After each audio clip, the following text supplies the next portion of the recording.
So I am new to trying to do YouTube and I've got to get better, but just wanted to share something else I'd made.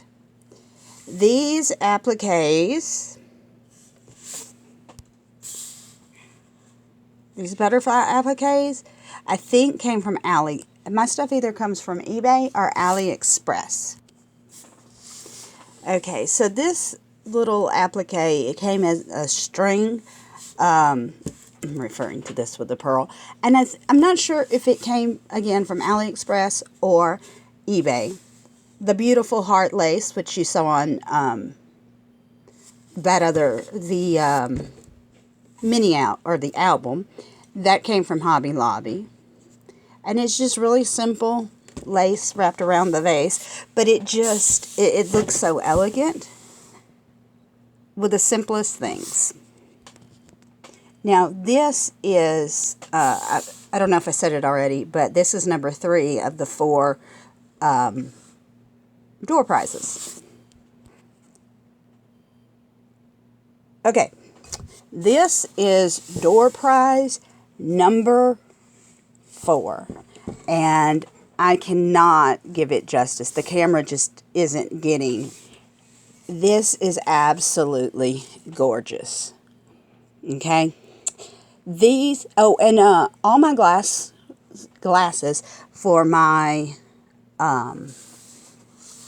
door prizes came from Dollar Tree. This came from Hobby Lobby. This flower I made from a couple of flowers, and this one from Dollar Tree that looked nothing like the end result. And then the little shiny bling in the middle came from eBay, of course. The lace right here, this lace, came from eBay, and this came from Rolling Hills, which is kind of like Salvation Army or Goodwill on steroids, is how I always refer to it. Okay, the way I did this glass. First of all, I found an online recipe, another YouTube person that I follow, that gave for homemade gesso using glue and baking soda and and acrylic white paint. I made it. I put it on here. I was not impressed at first. I didn't think it worked.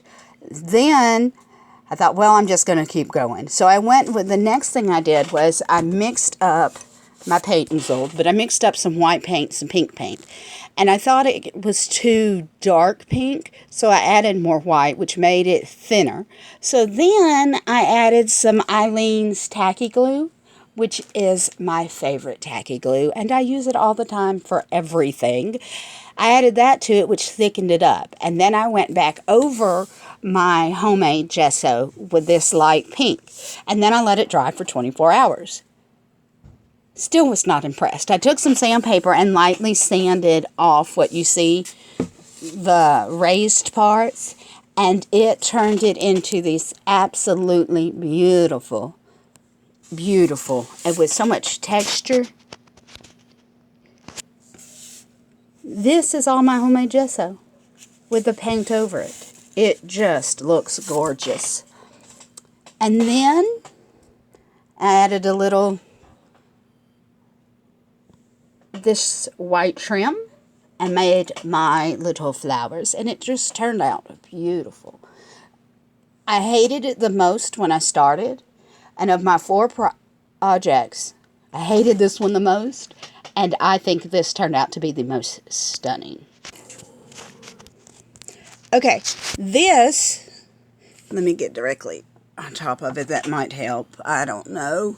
I'm going to have to figure this lighting and filming situation out. But anyway, this is the actual flower that I used from Dollar Tree. I'm not sure what it's called because I'll show you how to store the flowers in a minute. And this is what it looked like all together.